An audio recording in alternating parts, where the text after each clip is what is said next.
क्या आप भी इस प्रोसेस से बहुत ही ज़्यादा परेशान हो कि पहले UGC, CSIR, net, JRF, net LS qualify करो, सर्टिफिकेट मिल जाता है हाथ में, उसके बाद जब पीएचडी में एडमिशन लेने जाते हैं तो यूनिवर्सिटीज़ में अलग अलग उनके टाइप के एग्ज़ामिनेशंस फेस करने पड़ते हैं।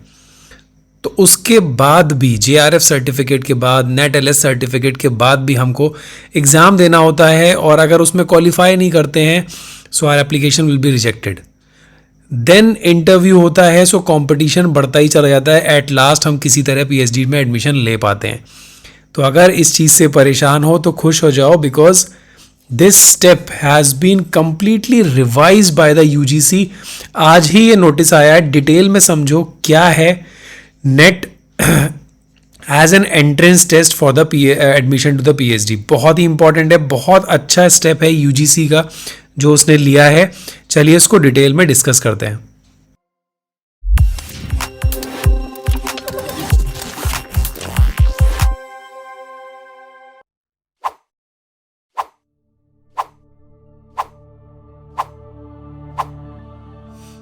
सो बेसिकली जब आप नेट एलएस या नेट जेआरएफ निकाल लेते हैं, सो आप कुछ यूनिवर्सिटीज़ में जब अप्लाई करते होंगे तो या तो वहाँ पे एग्जम्प्टेड कैटेगरीज में आ जाते होंगे जहाँ आपको एप्लीकेशन फॉर्म भरना पड़ता है और फिर इंटरव्यू हो जाता है। बट कुछ यूनिवर्सिटीज़ ऐसी भी हैं जो अपना एंट्रेंस एग्जामिनेशन भी करवाती हैं इररिस्पेक्टिव ऑफ योर क्वालिफिकेशन। अगर आपके पास नेट है, एलएस है, जेआरएफ है, डीएसटी, इंस्पायर है, कुछ भी है, बट आपको एग्जामिनेशन देना ही देना है।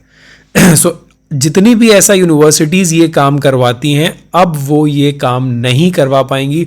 दे will be no examination for the NET LS और जेआरएफ क्वालिफाइड स्टूडेंट। ध्यान से सुनना, स्किप मत करना, दिस इज़ वेरी इंपॉर्टेंट।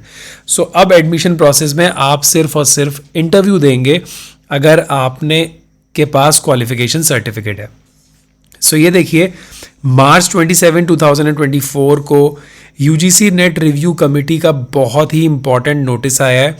इस नोटिस को में क्या चीज़ मेंशन करी है ये देखना बहुत ज़रूरी है। The UGC conduct the net through NTA. The net is conducted twice a year, जो कि आपका जून और जुलाई सेशन में 2 बार होता है, और उसको करवाता है एनटीए। और नेट स्कोर्स जो यूज़ करते हैं, सपोज मैंने नेट दिया और मेरे पास नेट का जो स्कोर है वो हम कहाँ यूज़ करते हैं अगर हमारा स्कोर अच्छा है, so it will be used to get the JRF.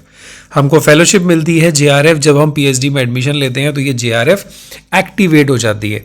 और जो दूसरा यूज़ होता है, अगर असिस्टेंट प्रोफेसर की वैकेंसीज आती हैं थ्रू आउट इंडिया किसी भी यूजीसी या मिनिस्ट्री ऑफ एजुकेशन के इंस्टीट्यूट में, तो वो नेट क्वालिफाइड स्टूडेंट को मांगते हैं मास्टर्स डिग्री के साथ, तो वहाँ पे इसका यूज़ होता है। अब क्या बोला यूजीसी ने कि कई यूनिवर्सिटीज़ ऐसी हैं जो अपना एंट्रेंस टेस्ट कराती हैं पीएचडी प्रोग्राम के लिए। उसमें से बनारस हिंदू यूनिवर्सिटी भी एक यूनिवर्सिटी है जो अपना खुद का एग्ज़ाम करवाती है irrespective of your qualification. So it requiring the student to write a multiple PhD entrance test. So UGC ने ये बोला कि आपको मल्टीपल पीएचडी टेस्ट देने पड़ रहे हैं। This is very true. ये दिक्कत हो रही है जितने भी लोग पीएचडी में इंटरेस्टेड होते हैं। So to help the student with one national entrance test for the PhD admission as a part of implementing the national education policy. So इस पॉलिसी के तहत अब उसने क्या बोला कि एक एग्ज़ाम हो। सो यूजीसी की एक्सपर्ट कमिटी की जब रिव्यू मीटिंग हुई, उसमें क्या एक्सपर्ट कमिटी रिकमेंडेशन आया है ये देख लीजिए। 578th मीटिंग जो 13 मार्च को हुई इसी साल 2024 में, उन्होंने डिसाइड किया है कि जब आप नेट क्वालिफाइड हो जाओगे, सो वो जो नेट स्कोर होगा वो किसी भी पीएचडी प्रोग्राम के लिए एलिजिबल होगा और आपको डिफरेंट यूनिवर्सिटीज़ का एग्ज़ामिनेशन नहीं देना होगा। मतलब अब जून 2024 ऑनवर्ड्स, सो जून 2024 ऑनवर्ड्स में जो भी नेट कैंडिडेट स्टूडेंट एलिजिबल होंगे जो एग्जामिनेशन क्वालिफाई करेंगे, उनको 3 कैटेगरीज में डाला जाएगा।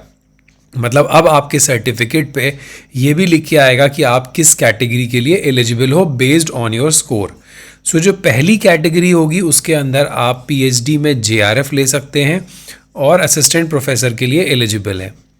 सेकेंड कैटेगरी जो होगी उसमें आप पीएचडी में एडमिशन ले सकते हैं विदाउट जेआरएफ, जिसको कि नेट एलएस बोला जाता है, और उसके थ्रू आप असिस्टेंट प्रोफेसर की जो वैकेंसी आएगी वहाँ पे भी एलिजिबल होंगे। This is the second category.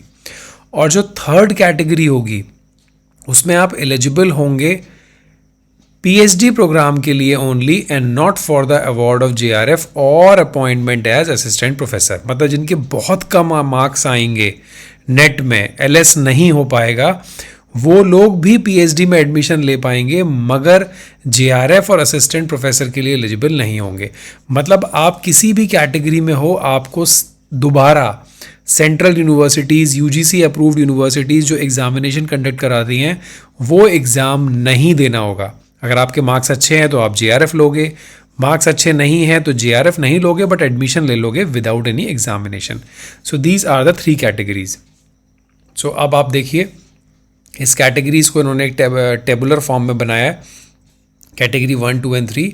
1 में जेआरएफ यस, असिस्टेंट प्रोफेसर भी आप एलिजिबल हो, पीएचडी एडमिशन भी। सेकंड में सिर्फ जेआरएफ छोड़ के आप दोनों के लिए एलिजिबल हो। और थर्ड कैटेगरी में पीएचडी एडमिशन के लिए सिर्फ एलिजिबल हो। अगर आपको असिस्टेंट प्रोफेसर बनना है तो दोबारा नेट देना पड़ेगा, जेआरएफ तो इसमें मिलेगा ही नहीं, राइट। तो इससे बहुत फ़ायदा होगा। And the result of the net will be declared in percentile along with the marks obtain by the candidate. अब जब आपके जैसे मार्क्स आएंगे वैसा आपका रिजल्ट आएगा with category. So the JRF qualified student are admitted to the PhD program based on an interview as per the UGC norms. अब आपके जो भी क्वालिफाइड स्टूडेंट है, जब आप यूनिवर्सिटीज़ में अप्लाई करेंगे तो आपको डायरेक्ट इंटरव्यू देना होगा, और उसका वेटेज जो रहेगा 70% वेटेज रहेगा आपका टेस्ट स्कोर का जो भी आपने यूजीसी में अचीव किया है, और 30% वेटेज रहेगा आपके इंटरव्यू का। So this is the bifurcation जो पहले भी ऑल यूजीसी में था, और अब सिर्फ और सिर्फ यही फॉलो होगा सारी यूजीसी अप्रूव्ड यूनिवर्सिटीज़ में। और जो मार्क्स होंगे वो आपके टोटल करे जाएंगे, और उसके बेसिस पे आप 1 साल तक इस स्कोर कार्ड को यूज़ कर सकते हो। मतलब आज अगर क्वालिफाई की हो तो नेक्स्ट ईयर तक आप ये स्कोर कार्ड वैलिड रहेगा। सो नोटिफिकेशन इस बार नेट के जो एग्ज़ाम होगा उसमें ये सारा एलिजिबल होगा, और ऐसे ही फॉलो होगा ये 3 कैटेगरीज़ में। This is a very good. So अब होगा 1 एग्ज़ाम। इससे फ़ायदा क्या होगा, आप डिफरेंट एग्जामिनेशंस की जो एप्लीकेशन फ़ीस देते हो, एग्ज़ाम देने जाना पड़ता है, वो सब नहीं होगा। री एग्ज़ाम नहीं होगा, जो बार बार अलग अलग 5 यूनिवर्सिटीज़ के फॉर्म भरना है तो 5 एग्ज़ाम हो सकते हैं। बहुत ही टफ कॉम्पिटिशन हो जाता है, इर्रिस्पेक्टिव कि आपने जेआरएफ क्वालिफाई किया है कि नेट क्वालिफाई किया है। और आपका डायरेक्ट इंटरव्यू होगा, और उसमें सिर्फ 30% आपको स्कोर करना होगा। So this is a very good initiative. And ये जो स्कोर कार्ड होगा ये यूनिवर्सिटीज़ के लिए ही एलिजिबल होगा, ना कि आईआईटी, आईएससी, सीएसआईआर और ऑटोनॉमस इंस्टीट्यूट, बिकॉज वो यूजीसी के अंडर में नहीं आते हैं। सो जो भी यूनिवर्सिटीज़ यूजीसी के अंडर में आते हैं, आप डायरेक्टली वहाँ पे जाके इंटरव्यू देंगे। जैसे बीएचयू के अंदर आपने टेस्ट बी दिया, या बाकी यूनिवर्सिटीज़ में आपने एग्ज़ाम दिया, देन आपका इंटरव्यू हुआ। So this is a wrong concept. अब अगर आपने जेआरएफ दे रखा है, नेट एलएस क्वालिफाइड हो, तो आपको कोई एग्ज़ाम नहीं देना, बस फॉर्म भरना है और इंटरव्यू क्वालिफाई करना है। So this is all about, and this is a very good initiative by the UGC. इससे रिलेटेड कुछ भी डाउट हो रहा है तो नीचे बताओ, और डिटेल में डिस्कस करेंगे, because this is a very good step from the UGC. अब ये सारी जो प्रॉब्लम है शायद आपको फेस ना करनी पड़े नेक्स्ट सेशन से, बट अभी जो लोग एडमिशन ले रहे हैं उनको यूनिवर्सिटीज़ के रूल्स फॉलो करने पड़ेंगे। चलिए मिलते हैं नेक्स्ट वीडियो में। Till then bye bye, take care.